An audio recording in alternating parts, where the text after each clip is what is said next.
Essayons avec les signes du doigt, juste pour permettre au médecin de voir la technique. C'est une très bonne technique que le docteur Berco a utilisée. Je veux que vous la voyez. Je pense que vous savez tous que le docteur Berco est un de mes anciens étudiants.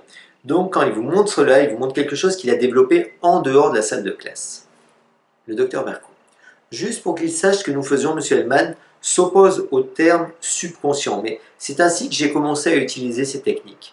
Il faut expliquer aux patients qu'ils ne doivent pas bouger délibérément les doigts, mais qu'ils doivent rester assis et observer son doigt comme vous l'observerez. C'est une technique que j'ai apprise dans les réponses idéomotrices. La théorie sous-jacente est que votre subconscient peut contrôler ses mouvements des doigts et qu'ils ne sont pas délibérés. Lorsque vous les voyez, ils sont bel et bien là. Vous pouvez poser des questions et avec elle, la 5e fois que j'ai travaillé avec elle, elle s'en sortait bien avec l'hypnose, mais je n'arrivais à rien. Quand je l'interrogeais sur ces choses, sur les doigts, il signalait tout ce que j'allais toujours me heurter à un mur de pierre avec elle. En gros, il suffit d'assigner au doigt oui, non, et aussi je ne sais pas ou je ne veux pas le dire. Puis maintenant que le patient est assis, allez regarder, vous dites « Maintenant Manel, en vous adressant strictement à votre subconscient, avez-vous l'impression que les procédures qui ont été faites ici vous ont permis de mieux comprendre ce problème ?» Laissez juste les doigts se lever en réponse à cette question. Avez-vous l'impression d'avoir acquis quelque chose qui puisse vous aider d'une manière ou d'une autre? Et laissez-vous simplement détendre et le doigt répondra à la question. Laissez-le monter plus haut, comme si un petit ballon était attaché. Juste un peu plus haut. Voyez ça, au premier rang? Ok. Maintenant, laissez votre doigt. Y a-t-il quelque chose que vous aimeriez savoir? Oui. Je voudrais poser quelques questions. Elle a acquis une certaine perspicacité apparemment. D'après les résultats que j'ai eus avec elle, j'accepterai cela comme valable. Maintenant, je voudrais aussi lui demander si la peur engendrée par la déclaration de son patron a quelque chose à voir avec cet état. Le docteur Berco. Maintenant, Manel, toujours en s'adressant strictement à votre subconscient, est-ce que les peurs engendrées par votre patron, qui pense que vous avez la tuberculose, ont quelque chose à voir avec cette condition asthmatique? Laissez le doigt jusqu'en haut, je ne sais pas. Vous pouvez le voir? Il dit non. Ça dit non. Avons-nous abordé aujourd'hui la cause de l'asthme? Cela dit, je ne peux pas le dire, ça. Ça dit je ne sais pas.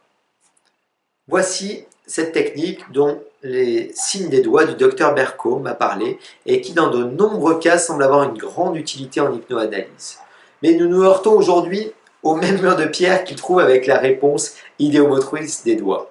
En d'autres termes, en faisant cette technique, il est capable de court-circuiter les techniques plus longues et de savoir s'il va arriver à quelque chose avec cette personne en hypnoanalyse. Est-ce exact? Docteur Berco. Je pense qu'il faut une certaine dose de jugement pour l'appliquer, mais j'ai eu beaucoup de succès avec cette technique et cela a porté ses fruits. Je crois vous avoir parlé de cette fille qui avait peur d'accoucher et qui, sur ses doigts, signalait qu'elle avait de manière inconsciente peur et qu'elle ne pouvait pas accepter l'hypnose pour son accouchement. Elle s'est très bien débrouillée sous hypnose, mais elle n'arrêtait pas de dire « je ne peux pas le faire, je ne peux pas le faire ». Alors je l'ai examinée pour voir si elle pouvait le faire et sur ses doigts, elle a signalé qu'elle ne pouvait pas. Lorsque je lui ai demandé si son subconscient était d'accord pour qu'elle sache qu'elle ne pouvait pas le faire, il m'a répondu non. Et j'allais abandonner, mais je lui ai demandé une nouvelle fois si je pouvais le savoir.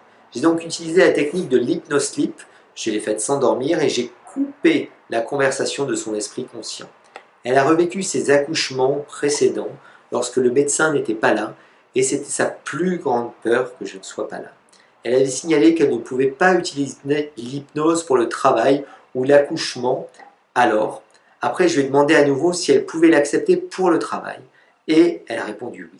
Et je lui ai demandé à nouveau si elle pouvait l'utiliser pour l'accouchement, elle a répondu oui. En fait, elle a accouché lundi dernier, et elle est restée allongée là, et j'ai utilisé cette technique de sommeil plutôt que l'état de coma, parce qu'il fallait que ce soit quelque chose que je puisse contrôler, plutôt que quelque chose que je ne puisse pas contrôler. Donc elle l'a utilisé pour son travail en douceur. Je l'ai reconditionnée de telle sorte que dès que je claquais les doigts, elle recevait immédiatement l'analgésie. Et elle est restée allongée là pendant tout le travail en disant « je ne peux pas le faire, je ne peux pas le faire, il faut que je prenne quelque chose ».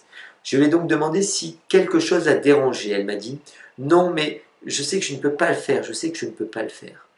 J'ai gardé mon esprit à distance jusqu'à ce que je sente que les choses avançaient et qu'elle n'avait pas de douleur évidente parce qu'elle n'arrêtait pas de me dire qu'elle ne pouvait pas le faire, mais on pouvait regarder les contractions Et c'est à ce moment-là qu'elle était détendue. Il n'y avait aucune corrélation entre les deux. J'ai examiné, elle était tout à fait prête à accoucher. En fait, nous l'avons juste ramenée à la salle d'accouchement à temps.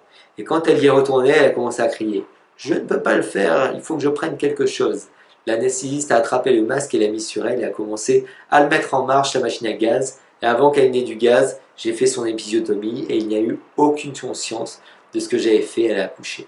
À ce moment-là, l'anesthésiste a finalement commencé à faire avancer les choses et tout était fini. Je lui ai parlé le lendemain, elle m'a dit « Vous savez, je ne savais même pas que j'avais ce bébé jusqu'à ce que je vous entende dire « Regardez ce petit garçon, n'est-il pas mignon ?» Et j'ai réalisé que si c'était un garçon, je devais avoir accouché. Mais elle a tout vérifié sur ce point. Tout ce qu'elle avait dit avec son doigt, en fait, c'était vérifié. Eh bien, écoutez, dit Develman, vous devrez travailler davantage sur ce sujet. Je ne peux pas y consacrer plus de temps parce que je dois continuer avec d'autres cas. Mais il s'avère jusqu'à présent que nous pouvons nous heurter avec un mur, comme Manel, par exemple. D'habitude, nous pouvons retrouver la trace de ces asthmatiques, de ces allergiques, jusqu'à l'incident initial qui les a provoqués. Nous savons que le fait que le patron l'ait licencié ou qu'elle ait démissionné parce qu'il a dit qu'elle avait la tuberculose peut être très effrayant pour une fille, surtout si elle ne croit pas qu'elle a la tuberculose. Elle pourrait consciemment rejeter cette déclaration, mais sous son niveau de conscience, cette déclaration la dérangerait et continuerait à la déranger, à la rendre malade. Je ne sais pas quoi vous dire à ce sujet, docteur. En ce qui se concerne, c'est un échec total pour moi cet après-midi, car je n'ai pas pu faire quoi que ce soit avec elle qui puisse l'aider beaucoup. Nota bene, dans ce cas, Develman nous montre que l'hypnoanalyse n'est pas fiable à 100%. Ce n'est pas une panacée. Il écrit avec le docteur Berco la technique des doigts, de la réponse idéomotrice, que l'on peut utiliser en hypnoanalyse pour parfois contourner le facteur critique et obtenir des réponses automatiques du subconscient. Mais devant les résistances de Manel, il n'arrive pas à résoudre la problématique de cette patiente, ou du moins n'est pas satisfait de la réponse obtenue. Alors concernant cette approche idéomotrice, quelques éléments à prendre en compte. Pour ceux qui utiliseraient une approche strictement idéomotrice pour faire de l'hypnothérapie, je pense soit les stratégies qu'avait développé Lecron par exemple, et Chick avec le pendule, ou bien qu'ont développé ensuite Ewin avec Heimer en 2000. Il faut savoir que ce sont des stratégies thérapeutiques qui sont très longues et très coûteuses en temps. Et il vaut mieux avoir un état de transe beaucoup plus profond, qui est l'état de transe normal du travail en hypnose hellmanienne, qui est le somnambulisme, tout simplement parce qu'on peut faire parler le patient. Voilà.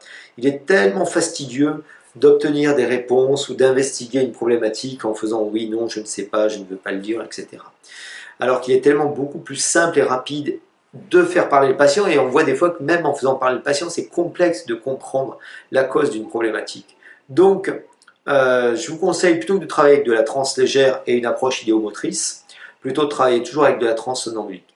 Ou sinon, vous pouvez aussi, très très bonne stratégie, qui n'est absolument pas utilisée chez Hellman, mais beaucoup chez Erickson, et que j'affectionne particulièrement, c'est l'écriture automatique. L'écriture automatique, ça fait partie des fonctions cognitives du subconscient, et ça permet d'avoir un accès directement aux réponses. Et c'est beaucoup plus puissant à la fois comme technique pour générer, activer, intensifier, amplifier une transe somnambulique. Et ça donne des réponses qui vont être beaucoup plus intéressantes et pertinentes.